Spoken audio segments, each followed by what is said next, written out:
Hello students, चलिए आज हम प्रमुख जनसंचार माध्यम और उनके लिए लेखन को अति लघु उत्तरात्मक प्रश्नों के माध्यम से समझने की कोशिश करते हैं।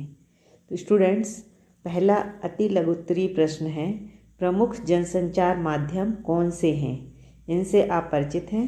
जनसंचार के प्रमुख माध्यम हैं समाचार पत्र, पत्रिकाएं, film, television, radio, telephone, internet, पुस्तकें आदि। अगला प्रश्न है, प्रिंट माध्यम से आप क्या समझते हैं? तो स्टूडेंट्स, संचार के जो साधन प्रिंट अर्थात छपे रूप में लोगों तक सूचनाएं पहुंचाते हैं उन्हें प्रिंट या मुद्रित माध्यम कहा जाता है।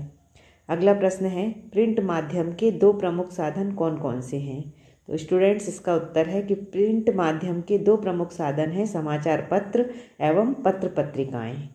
अगला प्रश्न है, प्रिंट मीडिया का महत्व हमेशा क्यों बना रहेगा? स्टूडेंट्स, वाणी, विचारों, सूचनाओं, समाचारों आदि को लिखित रूप में रिकॉर्ड करने का आरंभिक साधन होने के कारण प्रिंट मीडिया का महत्व हमेशा ही बना रहेगा। इसी कड़ी में अगला प्रश्न है, पत्रकारिता किसे कहते हैं?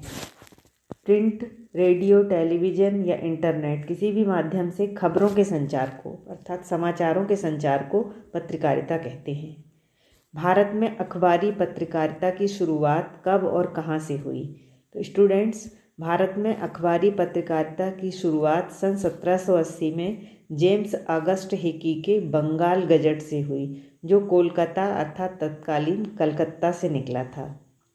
अगला प्रश्न है, हिंदी का पहला साप्ताहिक पत्र कौन सा था? इसके संपादक कौन थे? तो स्टूडेंट्स, हिंदी का पहला साप्ताहिक पत्र उद्दंत मार्तंड था, जिसके संपादक पंडित जुगल किशोर शुक्ल थे। अगला प्रश्न है, स्वतंत्रता प्राप्ति से पूर्व पत्रकारिता एक मिशन थी, कैसे? स्वतंत्रता प्राप्ति से पूर्व पत्रकारिता का एक ही लक्ष्य था कि स्वतंत्रता की प्राप्ति किस प्रकार से हो। इस प्रकार पत्रकारिता एक मिशन थी। अगला प्रश्न है, स्वतंत्रता प्राप्ति के बाद पत्रकारिता में किस प्रकार का बदलाव आया है? स्टूडेंट्स, स्वतंत्रता प्राप्ति के बाद शुरू के 2 दशकों तक पत्रकारिता राष्ट्र निर्माण के लिए प्रतिबद्ध थी, पर बाद में उसका चरित्र व्यावसायिक अर्थात प्रोफेशनल होने लगा। अगला लघुत्तरीय प्रश्न है, भारत में पहला छापाखाना कब और कहाँ खुला? तो स्टूडेंट्स, भारत में पहला छापाखाना 1556 ईस्वी में गोवा में खुला। अगला प्रश्न है, किन्हीं 2 सरकारी समाचार एजेंसियों के नाम लिखिए।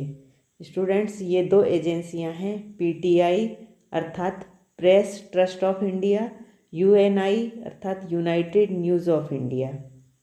और अगला प्रश्न है, ड्राई एंकर किसे कहते हैं? जब एंकर खबर के बारे में सीधे सीधे बताता है कि कहाँ, क्या, कब और कैसे हुआ था, और इस समय तक खबर के या समाचार के दृश्य नहीं आते हैं। दर्शकों को रिपोर्टर से मिली जानकारियों के आधार पर सूचनाएं पहुंचती हैं और ऐसे रिपोर्टर, ऐसे एंकर को ड्राई एंकर कहते हैं।